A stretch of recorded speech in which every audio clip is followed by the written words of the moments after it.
Assalamu alaikum, Brother Shaukat. This is Ashfaq. How are you? Wa alaikum assalam wa rahmatullahi wa barakatuh. How are you? Jazakumullah for your time.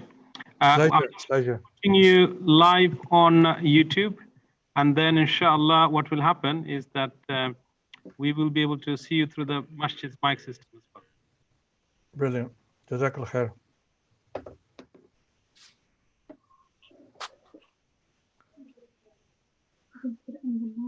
Can you send me the YouTube link as well? Maybe put it on the chat. Can you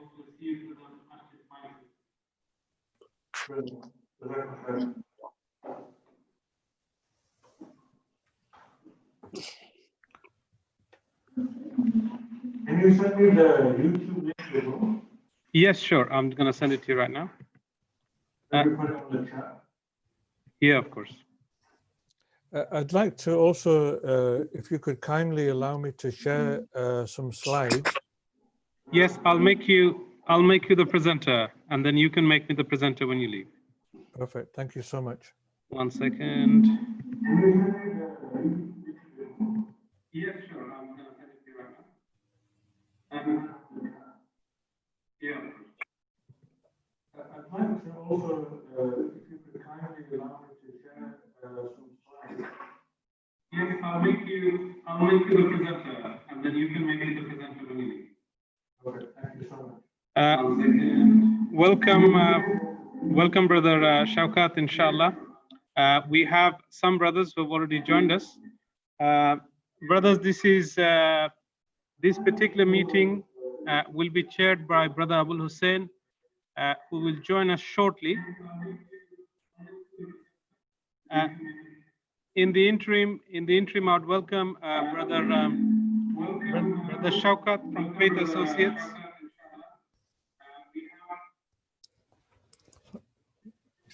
Assalamu alaikum wa rahmatullah.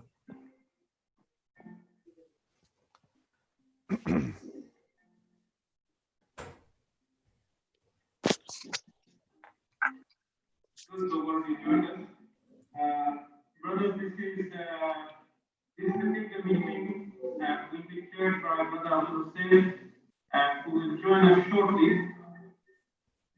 He's coming. Can I give the floor to Brother Shaukat now to introduce himself, and then inshallah start his valuable training stroke lecture.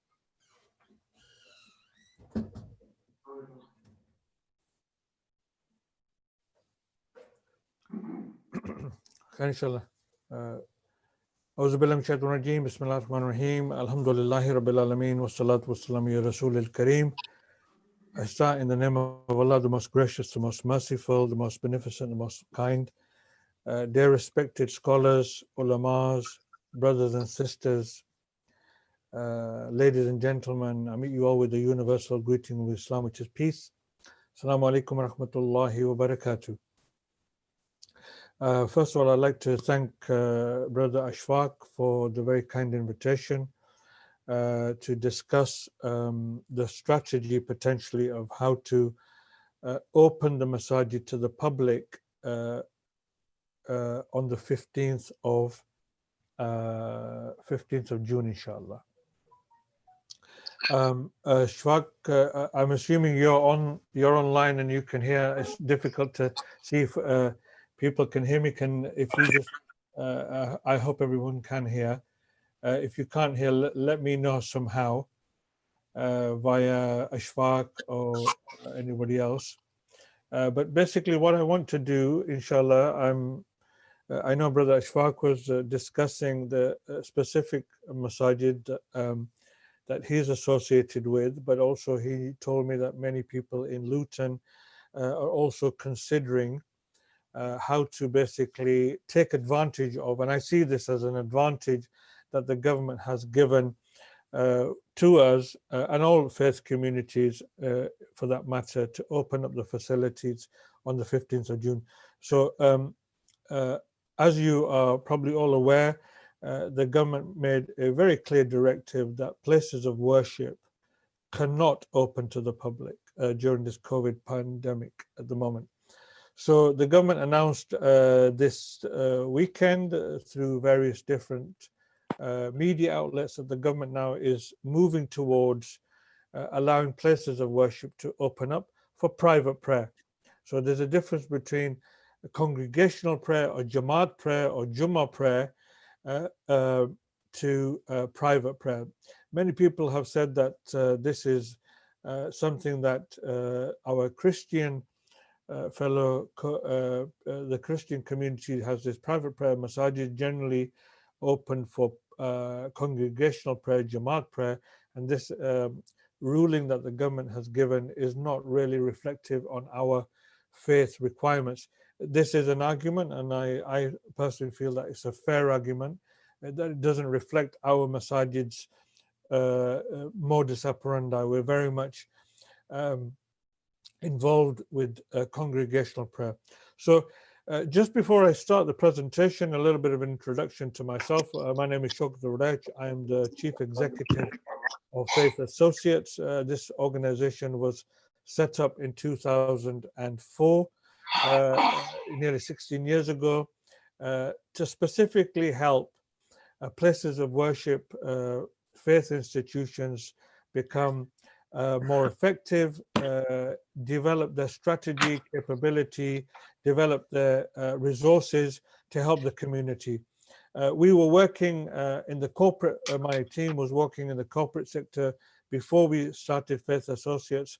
We were working in our spare time, helping masajid, madaris, charities, imams. We were helping in our spare time, and then we realized that, look, we're spending all our productive time in our high energy impact time with for non-Muslim corporations.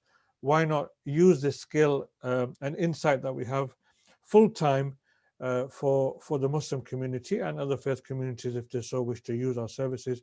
And that's why we set up Faith Associates back in 2004.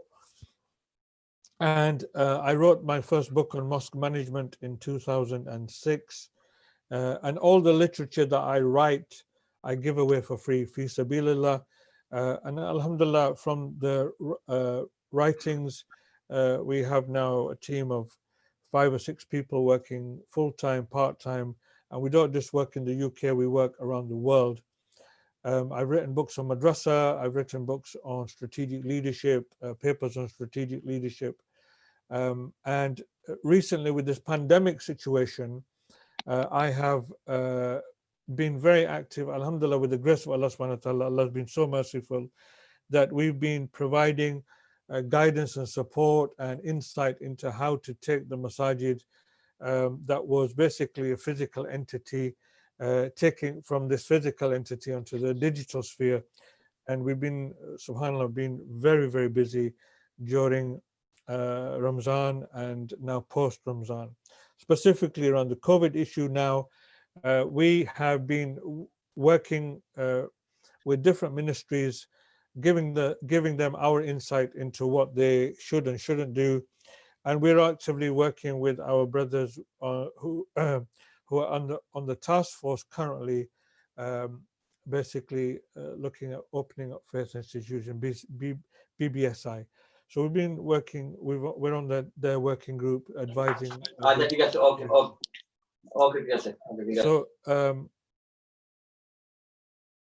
we've, sorry, there was some interference in the background. So how do we move forward from here now? So the government's made a decision to make the places of worship open now. So alhamdulillah, I see this as an opportunity to get back into the masajid, the place that we dearly love.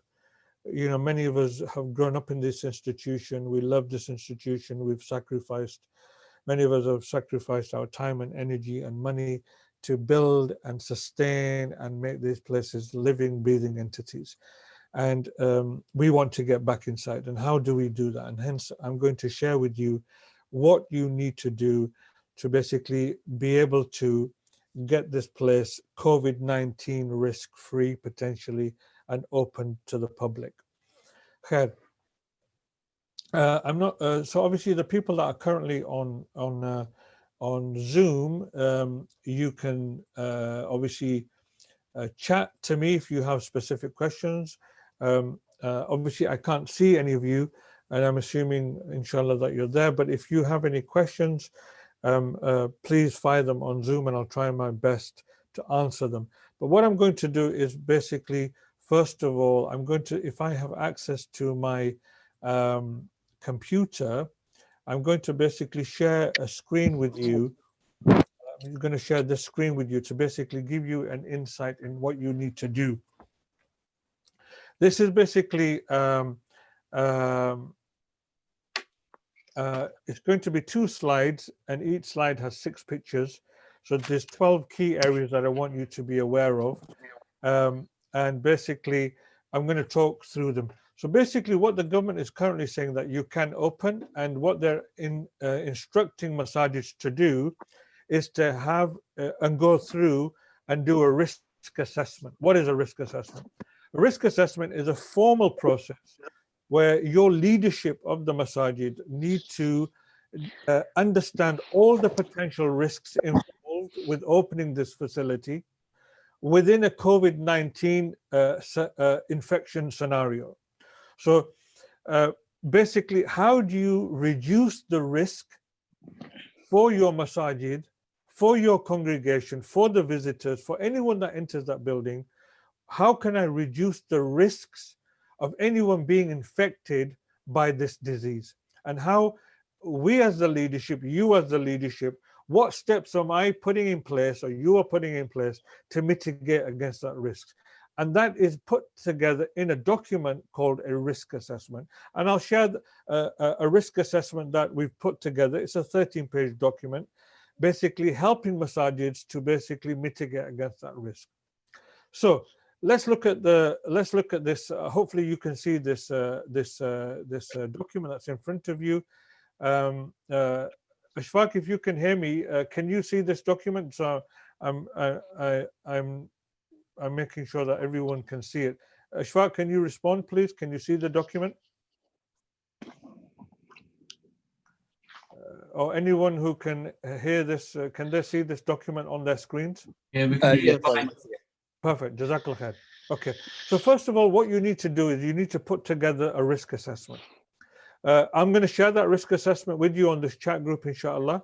But what are the key areas and components of that risk assessment? And that's what I'm going to quickly go through now. So the risk assessment has to be signed off and gone through by the leadership. The leadership can choose somebody who they can trust and who knows what they're doing to go through it. I could do it for you. If you were invited me, I'd bring this document, but it needs to be signed off by the leadership. So what you need to do, the key strategy is that wherever human beings can touch something, that area needs to be either cordoned off or needs to be able to be cleaned.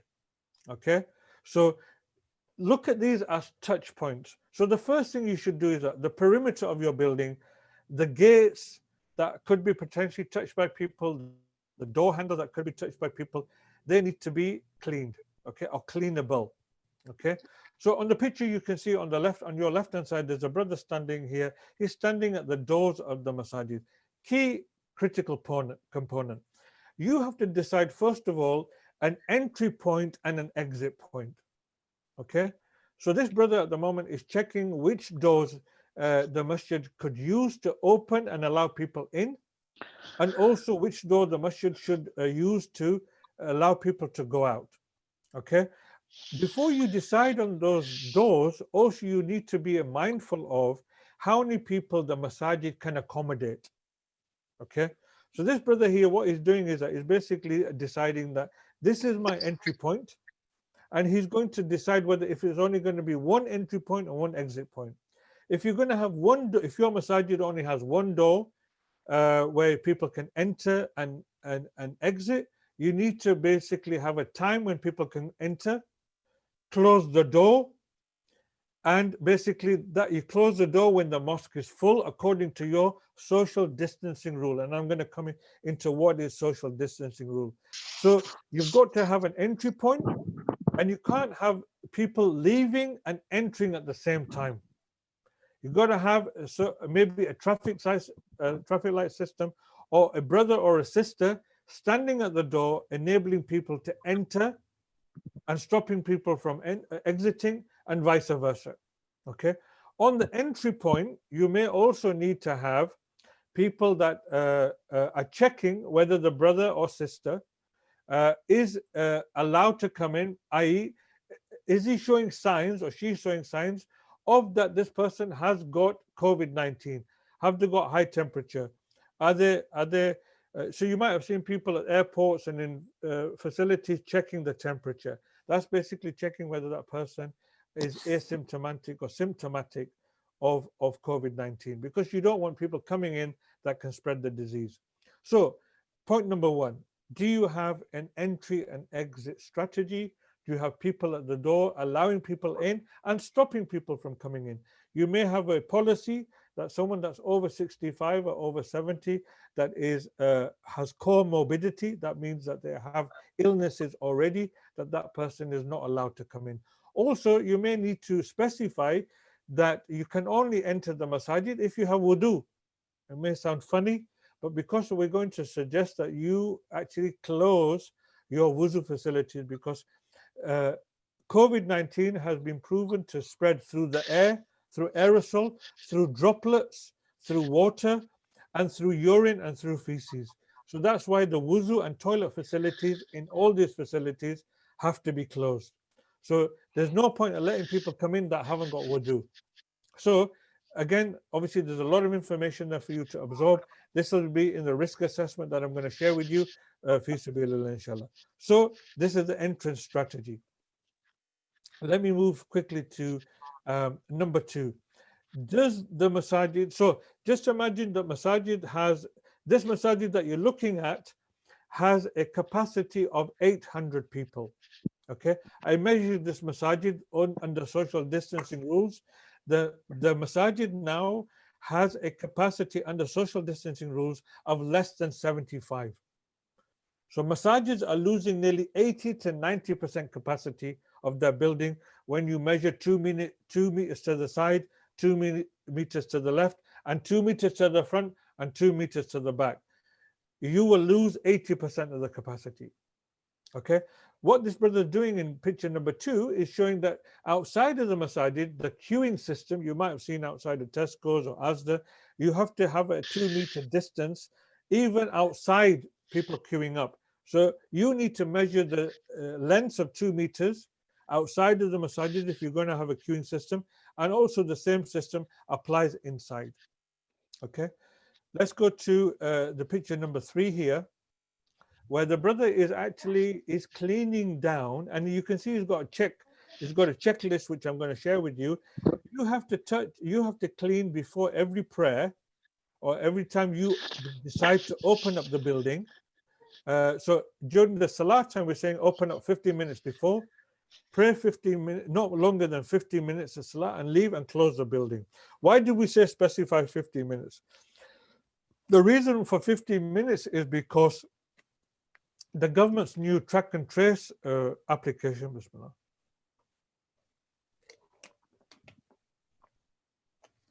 The new track and trace tool is basically it detects whether you are in close contact with anybody over 15 minutes. So if you're within the 2-meter radius of a person and you are engaged in conversation, the Bluetooth mechanism detects who that person is.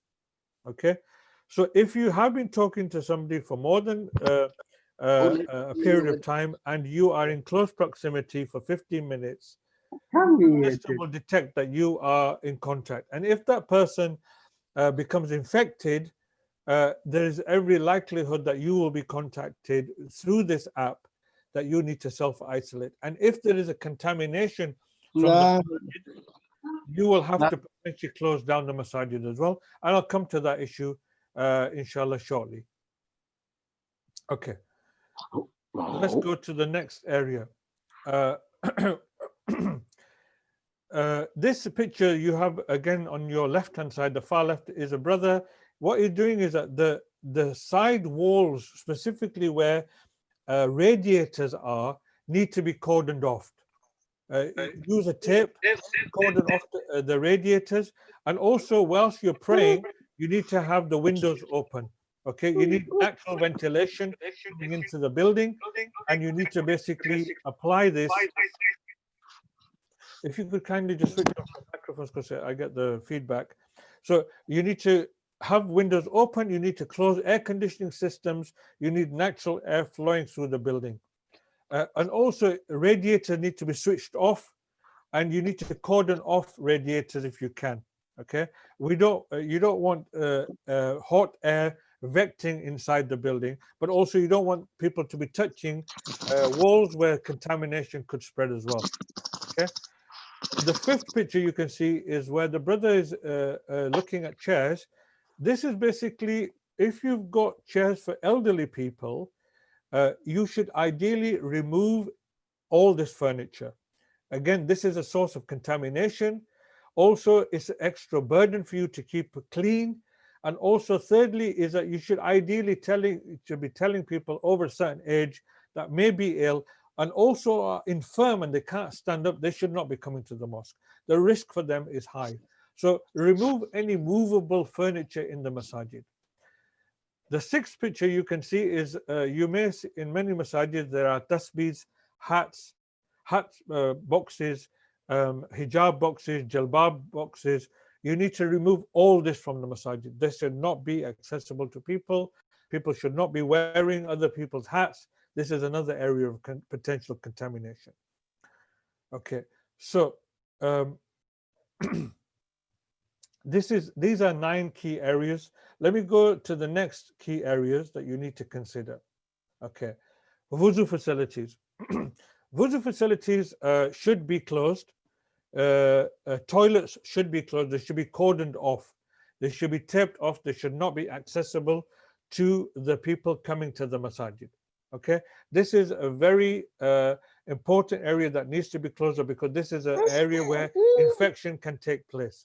Okay, so ask people to basically do wudu before they come to the masajid.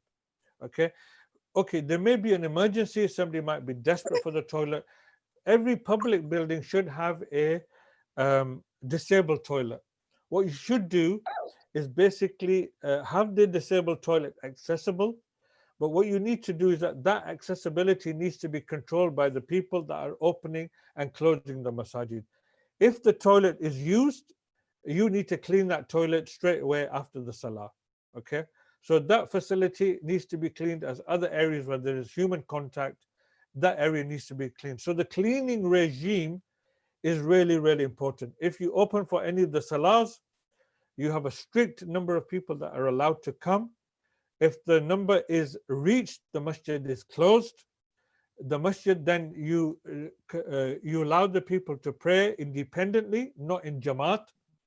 Once the people have prayed, after a certain period of time, they're allowed to go out of the building in single file. The masjid is closed and cleaned again for the next salah. Okay, we recommend that the brothers, when they enter the masajid, or sisters, if you're going to open the facility for sisters, is that there is, and I'll show you a picture later on, and I'll come to that, but let me just focus on the wuzu facility. People who come and pray, they pray, and then they immediately leave the prayer. They should not use the facility to do wudu or use the toilet. If they do use a toilet, they need to, if they use a disabled toilet, you need to have a regime to clean it. We'll come into the cleaning regime in a minute. But let me move to the next area, is the signage. Brother Juba, if you can close your mic, that'd be really helpful. So what do we need to do with regards to signage? So signage is basically, you've got, this is really critical. Your communication strategy with your community is very important. So before you open the doors on the 15th, people need to know exactly what the masajid is allowing and not allowing. Okay, you need to be very clear with your websites, your social media, your WhatsApp, your Instagrams, your all your communication facility. Be very clear what you want the people to do and what they're allowed to do. When the people come to the masajid, there needs to be signage on the doors, on the windows, especially near the entry points. There needs to be signage in the lobby areas, especially where the people take off their shoes. Okay, you should not allow people to take off their shoes and leave them on the rack. And I'm going to show you what needs to happen there. You should provide them with a bag, or you should encourage them to bring a bag with them. Like in the haram, when you go to the haram, they give you a bag, you put the shoes in, and then you take the shoes to where you pray. You should encourage the people also to bring their own prayer mat. Okay, so they pray on their own prayer mat. This will reduce the cleaning that you need to do, and also takes away the prayer mat with them, inshallah, after the prayer. Brother Jubair, can you please mute your mic? Thank you. So if you've got digital signage, make sure you switch it on during when people are coming in, and basically try to keep the people informed as much as possible. There's a dual purpose for this. That, say for instance, people feel that they have been infected in your mosque, and some people said they want to sue the leadership because they were contaminated in the mosque. The way to mitigate this allegation is quite clearly indicating to people that we have taken every measure possible under our control to clean and maintain health and safety within the building. And your digital signage, screens, your notice boards, your general signage indicating what the COVID-19 strategy is in the masajid, if it's clear and you adhere to that and they adhere to that, it's very difficult to prove that contamination took place in your masajid. The next area that I wanted to quickly touch upon is, obviously people come to the masajid to read Quran, do tasbih, do zikr, read hadith. All this literature is available to them, alhamdulillah. It's also proven that, you know, the virus can stay on books. It can remain on book covers. It can remain inside the books as well for quite long periods of time. So as you can see, libraries are all closed at the moment. We're recommending and we're strongly advising that you cordon off these books. They should not have access to the literature in the masajid. Put tape over them. You know, you see these tapes, the yellow and red tapes or the black and yellow tapes. Put them over these doors, over these shelves, indicating you do not have access to it. If you can remove the books and put them in a safe place, by all means do that. But this is another area where infection can spread. If somebody is infected, they pick up a book, they leave that infection there, the next person picking up that book can be infected as well. So cordon off this area. As you can see, this picture is of a shoe rack and the shoe horn. What you need to do is remove shoe horns, do not have them in the place. Also, what you need to do is basically do not allow people to leave their shoes there. Give them plastic bags or tell them to bring their own shoe bag to put their shoes in.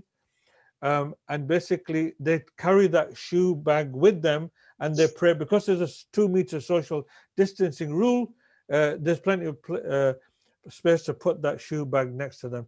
Also, there's a reason why they need to take their shoes with them, is that you may have a different exit door. Okay, you don't want people to move back into the area. You may have a strategy, a one-way strategy in the mosque, so there's no way to go back from where they came. Once they pray the salah, they pick up the shoe bag and they go from another exit. So, and the next slide, the brother is basically highlighting where he should be, where people can pray.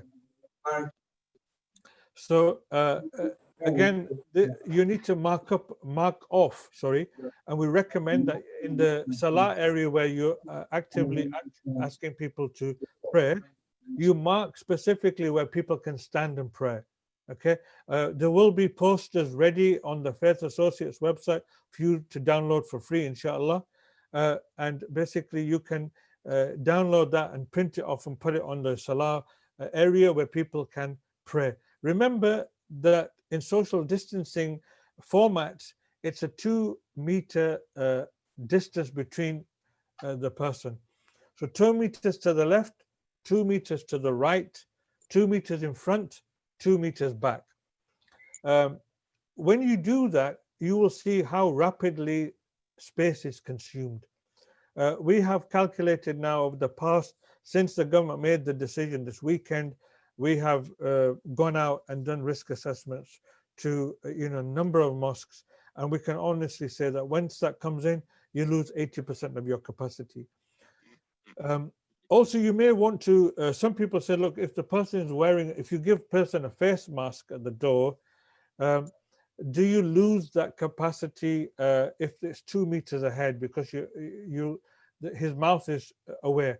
Yes, basically, some people say that, look, we can put the next mat in front of the person, but my recommendation, stick with a 2 meter distance in front.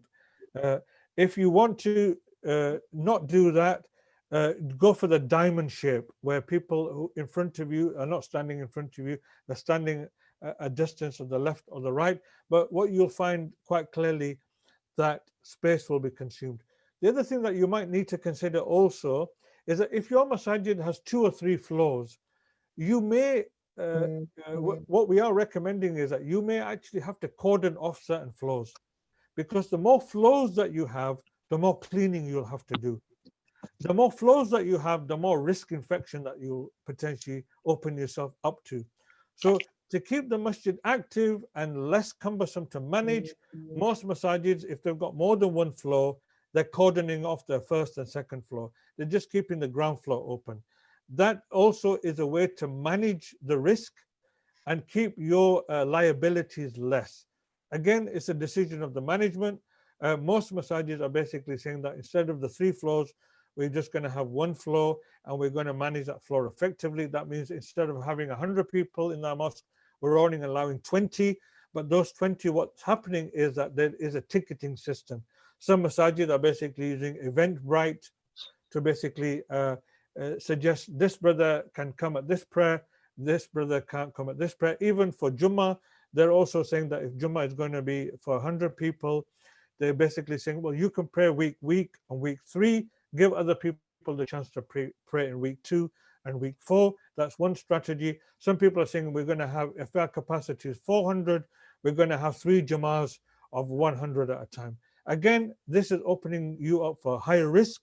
Some people have a higher risk for appetite, but most masajid are saying we're not going to do that. We're going to wait for the 4th of July to basically see what the government is going to advise. At this stage, we just want to open up to the public with limited numbers. The final slide at the moment is the brother, you can see on the left-hand side, we're recommending that, look, you don't open up the car park. Car park, what the car park does is that people congregate in car parks to start talking to each other. The car park brings extra traffic to your to your masajid. It brings extra footfall which you can't manage. And basically, what we've seen is that where you have controlled, locked down car parks, you can manage throughput easily, and it's also an access where you can have longer queues as well. Okay, so car parks should be restricted, if not closed altogether, and then you're basically helping people that live closer to you to come more often than people that live far away, which also brings a lot more challenges to you. These are the 12 key areas. Obviously, each one of these areas, there's a lot more detail about what's the cleaning method, what's the concentration of the cleaning liquids, what type of fiber cloth you should be using, what's the signage strategy. There's obviously a lot more detail that the risk assessment form will indicate to you. This new test and trace app is very, very important. You need to be aware of it. If the government pushes that you have to apply that on your phone, what this will do, that the government is going to give enforcement powers to local authorities and the police. And Public Health England will be advising local authorities and police about how to quarantine streets, houses, and even masajid. And if your masajid is forced to close down because there's a contamination, the reopening strategy would be a lot more harder, and it's going to be a lot more cleaning protocol. So I am advising the senior leadership of the masajids to basically be fully aware of the risks and manage those risks, because if you have to close down, to reopen it is going to be very challenging. So I'm going to stop there because I've spoken for half an hour. I'll come back to the chat area if you have questions. Inshallah, I'm ready to address those questions to the best of my ability. If and I ask Allah to give me the tawfiq to address them the best I can. But clearly what you need to do also, and I advise my brothers and sisters who are on this call, is that do the risk assessment as soon as you can. I'll share that with you. And then what you need to do also in the communication strategy is speak to your local authority and speak to the local police about what your strategy is going to be. Okay? And if your strategy is clear, alhamdulillah, I don't envisage there to be any problems, inshallah. And they would probably they may like your plan and encourage you to open as soon as possible, and they will protect you as well, and they will make sure that you've got, and if they're impressed with your strategy and the risk assessment that I've shown and I've helped people with, they've showed it with the police, and the police have been very impressed. So the floor is yours to ask questions, inshallah.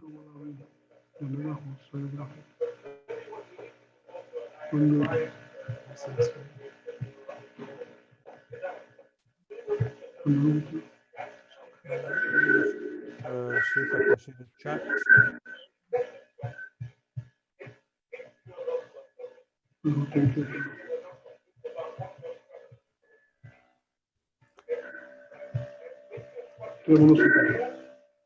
Any questions?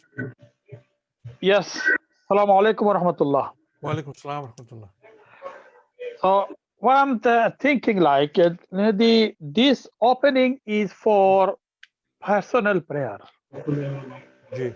and we are not allowed to arrange any congregational prayer. And Correct. personal prayer is not actually is not relevant, not much relevant to our prayer system. If probably the other religion, they have personal prayer, and their prayer is designed, prayer system is designed such a way that they need a special prayer place for personal prayer event.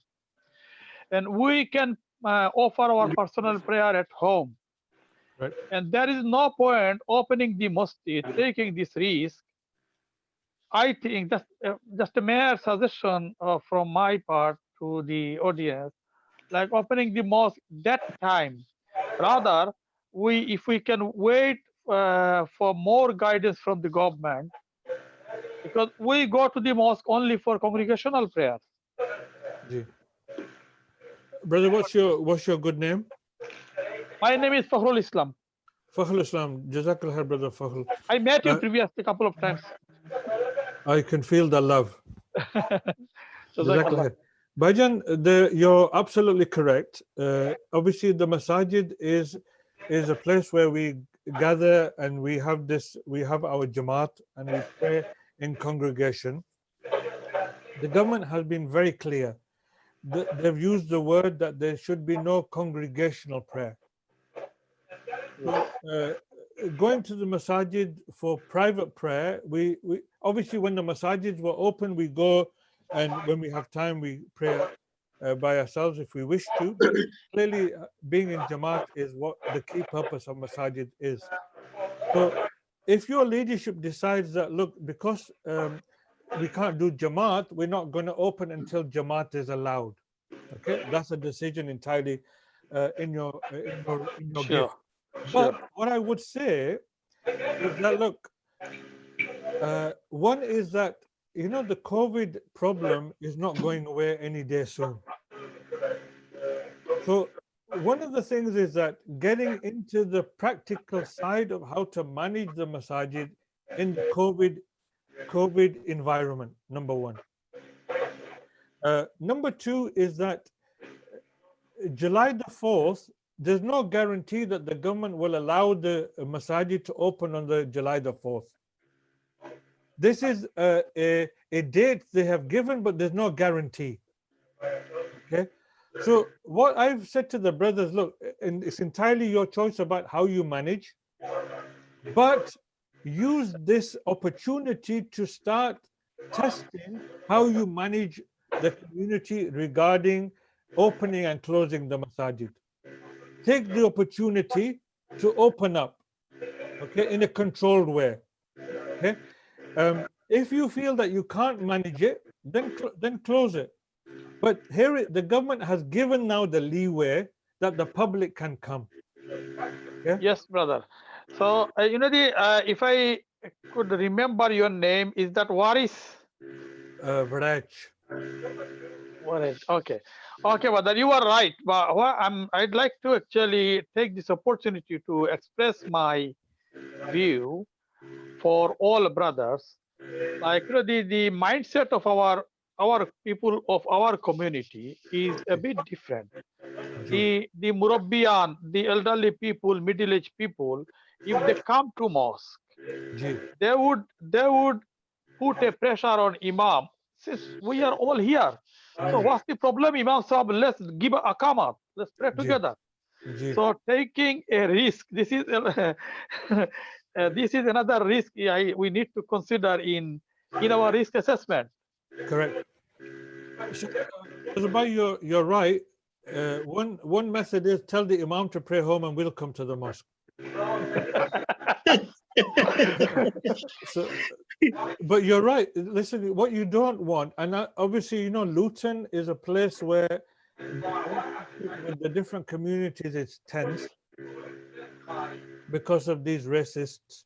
But what you don't want a racist comes to your masjid and takes a film and basically says, look, the Muslims are doing congregational prayer when the government said don't do it. And this will bring your own headache, which we don't want. But this is where your communication is very important. If you do open, that Jamaat is not allowed. Where somebody does the Akama and says Allahu Akbar and then everyone starts following, this will cause you difficulty. There is, I'm advising currently the team that's involved with the minister at the moment, and they are now telling the minister that you need to rethink this strategy. So my feeling is that the pressure will come to bear on the government to rethink this. Okay, but at the moment the government is clearly saying Jamaat is not allowed. They're looking at this from the Christian lens, where a person can come inside the church and make private reflection and go. This is not generally why this is not what the Masjids do generally, but they've taken this model. Jazakallah khair. Any other questions?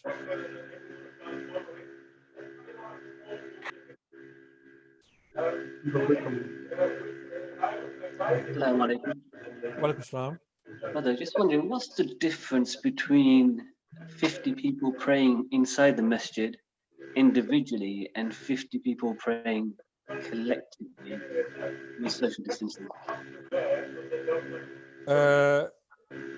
I understand entirely your question. I mean, this is the government's directive so far. From a Muslim and Jewish perspective, makes no sense. And what's surprising is that there were Muslims on the task force, and there's been a number of consultations, but for some reason the government has not understood our requirement. What the government, I think, is worried about, I think reading between the lines, they're worried about Jummah prayer. They're worried that in Jummah time, many people are going to come and basically the mosques will not be able to cope with the numbers. And this is where contamination may take place. As you can see over the past few days, these demonstrations have not been socially distanced. This Black Lives Matter marches in London have not been socially distanced. And the government believes that the likelihood of a second wave is coming. So the government is trying to measure and manage, this problem, but clearly the directives given so far are not in keeping with the Muslim requirement. So just, I mean, maybe just another point. What they're thinking is that if you give the offer that Jamaat can take place, I think just thinking what a civil servant is thinking is that if we give the Muslims or we give these people the offer that Jamaat can take place, social distancing will not be able to be maintained. This is what their thinking is, but and the way they phrased it doesn't help us.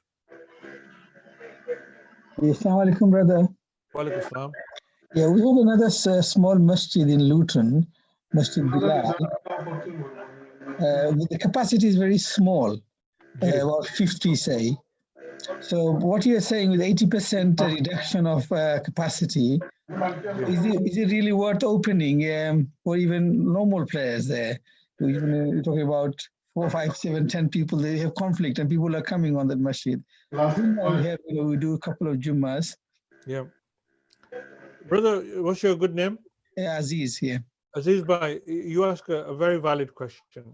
And because, let me give you an example. I was in Gloucester on Friday. I went to visit 4 masajid. And one masajid, Jamia Masjid, 3 floors, 1,000 capacity. I've got a measuring tape and I sat with the brothers and said, let's measure. And a floor that can cater for around about 150 people, the capacity went down to around about 25. Yeah. So we can see quite clearly that if 2 meter with the 80 centimeter masalla, the ones that come from Turkey, the masalla is about 80 centimeters. Okay, so if you put your foot on the side of the masalla, 2 meters takes up 3 masalla, okay, if not 4. So if you go 1 person, 4 masalla, 1, you've literally taken out 3 to 4 masalla between each person. Then in front of the brother, you will have to lose minimum 1 masalla is lost. 1 row is lost. So if your room can cater for 50 people, and I'm sure it's 50 people very tightly packed. Yes. Yeah. Right. So if it's not tightly packed, you could say maybe 35, 40. Yes. Okay. Is this, if I may ask, is this like a converted house? It's actually a church, small church. Small church. But it's a very small location at the moment, and yeah. Yeah. So you definitely, if it's a small chapel, then you're looking at maybe not more than 10 people. That's right. Yeah. So then you've got to decide, okay, for 10 people, there needs to be a brother opening, closing, making sure everything is clean before they come. There needs to be an entry door, exit door. These things need to be, and obviously the smaller the space, the quicker the contamination. So you've got to decide, is it, I mean, I personally, my heart is really upset when the masjid is closed. We want our masajid to be open until the day of judgment, inshallah. But you may say, look, you've got to decide whether you can take the risk or not. Thank you very much. And the government is not going to say open or close at this stage. They're saying the decision is the leadership's decision. It's not the government is giving you the ijazah now. Ijazat is yours. Okay, thanks. Brother, this is Shamsuzaman from Luton. Welcome. Welcome. Welcome, salam. I think what you said earlier on is the negativity that we as Muslims are likely to get if we do a full congregation prayer, and certainly an individual does come in and videos, or by unfortunate reason, one of our congregation may decide to film and show it, and that may cause issues. But my personal this is, having worked in local authority and various sort of health and safety side of it, I think ideally we could do a risk assessment across the masjids, all of them, and see what the congregation is likely to be, rather than individual prayers. Because clearly we're saying not congregation prayers, we're saying should an individual wants to come and pray and then be able to we feel really hurt by the closure, but also feel that we need to open up quickly and possibly. But I think we shouldn't be jumping onto that bandwagon and try and open it for the sake of both health and safety and also the well-being of our community. Earlier on, Brother explained that our community is so diverse that we have different mindset as well. And I think the challenges for most committees and committees within the mosque are going to be how do we restrict certain people coming in and certain not. So I mean, personally, I feel we can look at the health and safety side of it, but I think we could also look at 5th of July, should the government make any further announcement. I think what their game is, if they open up other sort of catering and other big restaurants and things like that, they will probably dumb down and say, well, people can do that. But the challenge is for us is we want to be in the mosque and do what is required. And what Aziz Bhai has explained, Al-Bilal Mosque is a converted church. It only has one exit and one entrance. So it's the same sort of door in a sense. Whereas with the mosque that we tend to go to, we'll have 2 floors. And then you've got access and entrance. I think the challenge for us as a community is we need to take the risk of doing the risk assessment, looking at what the capacity, and the challenges is about our mindset as well. Whether people see that they go in one prayer now. So it is a complicated situation, but the challenging one. And I agree with you that we shouldn't be waiting for the government to tell us when we can or cannot, in that sense. I think they have a challenge for themselves as well. But I think we should be able to look at risk assessment rather than actually open the doors for everybody to come in. Yeah, I totally agree with what you're saying. I mean, what the risk assessment does for you is basically it gives you a clear indication what you are capable of doing and what you need to do. And then you make that decision based upon the level of risk. And if you've got the team and the physical space to manage that risk, then by all means go ahead and open the facility for the community. But if you can't, then you're opening yourself for danger, and we don't want that for you. I think you're right in that sense, brother. The other thing is Fakrul Bhai, who mentioned earlier on, in terms of the challenges that we're likely to face. And I think the key element for us is to think heavily on that and look at, because it's not congregational prayers, it's saying individual go into the mosque and do their prayers and come out rather than having to congregation. The biggest challenge for us is that element of how do we manage the risk and how can we manage the risk. The other thing, illegally also, even though if we put a plan to the local police and local government public health, sometimes it's sort of hit and miss kind of translation, lost in translation in some quarters of sort of public sector, in a sense that because they home in onto the government guidance and saying, well, they said no congregation prayers, and we noticed that you had 30, 40 or 4 people going in there doing those things. So the challenge is, I think we need to take it step at a time, but also be mindful that we need to be able to have a risk assessment in place so that when we do push forward for congregation prayer, we can then be in a readiness to go ahead with it. I totally agree with you, Brother Shams. What you should do is that, look, they say, for instance, if you don't plan, you plan to fail. So I think if you can do your planning and basically you do the risk assessment, and that risk assessment will give you an indication on what you can and cannot do, you make that decision. But I think what you're saying is wise. But this issue about lost in translation, find brothers that you know that can speak the language of the local authority.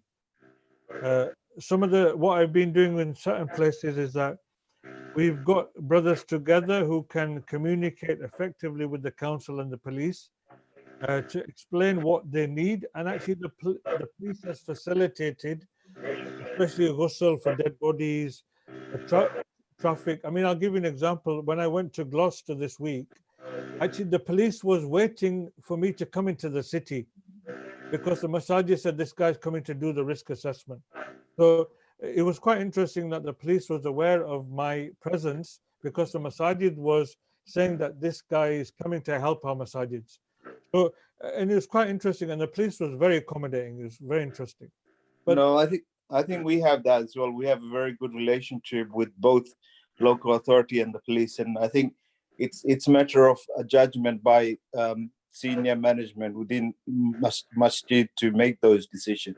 But I think we are all supporting whatever action is taken. But I think risk element currently is quite high amongst our community, as defined by various researchers and various sort of deaths within that. And luckily, we've got very good committees in doing all the funeral stuff. They've got all these measures in place. But I think challenges is very much a long-term thing. So I mean, I appreciate your time and effort. Really appreciate that. And inshallah, I'll work with our committees to look at option. But I think we have to think carefully. Jazakallah khair. Thank you so much. Aziz Bhai, you've got your hand up. Would you like to ask a question? No, that's fine. Sorry, it's okay. No problem. I'll take it off. I put the link on the chat so where you can download the risk assessment. Assalamu alaikum. Wa alaikum assalam wa rahmatullah. Jazakallah. My name is Abul Hussein. I'm one of the Khadim of Baripal Jama Masjid. MashaAllah. I want to thank you for taking time out today and helping us with a very challenging job. It's a pleasure, and I Allah reward you, inshallah, dunya as a Khadim. Inshallah. I've taken some of these things on board, and Ustad Ashfaq is helping us with the paperwork and other things, and other brothers are on board. And I can see quite a few brothers have joined us today. I hope that all the brothers have got my phone number. Otherwise, you can find from our mosque website. If you can interest to help us in managing these things, then I'll be very glad to accommodate all the brothers, because it's a big challenge job, and we need intellectual brothers as well as those brothers can give time during the prayers, and especially in Jummah. We got about 3,000 people come for 2,000, 2,500, for Jummah. Now, like the way you explained that the reduction after joining, trying to distance the people, what the figure will come to. It's like we'll be here all day. Yeah. So I don't know how to manage this, and the problem is like we are saying the people who are 70 not to come in.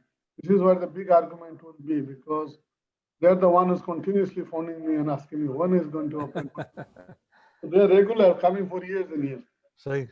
So we're going to have some meetings and consultation with amongst our brothers, Shamsuddin and other brothers. I can see who have joined us. And Allah reward you, brothers, and inshallah we'll be in touch with you in the future, because we will need more of your help. So, most welcome, inshallah. I hope it was useful. May Allah bless you. May Allah protect you. May Allah keep you safe. May Allah help the Ummah to be stronger in this difficult time. And, the Muslim community has invested a lot of energy in building these institutions, and we need to find ways to keep them alive, inshallah. And when I hear your questions, I believe that we have leadership here that is genuinely interested in keeping this building alive. I'm at your disposal, inshallah, and I thank Ashfaq.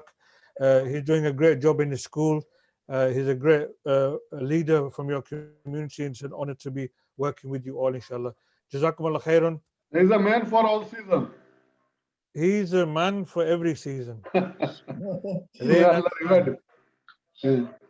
he's still young, so he can give a lot of his time. We are old, and that's the problem. No. So can I ask all the brothers who have joined?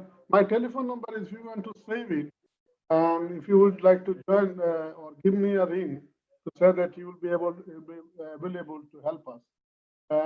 My telephone number is, you can save it please, is 07 984 720039. You can find it the mosque website also. Big website, inshallah. Jazakallah, Dr. Sahab. Jazakallah, may Allah reward you. Thank you all the brothers for joining us today. I know in the skin of a lot of brothers have joined.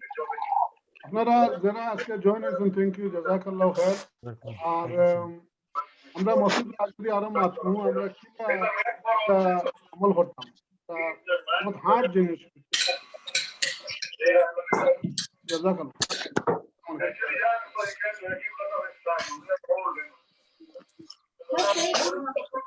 Jazakallah, brother Shaukat, for that excellent presentation.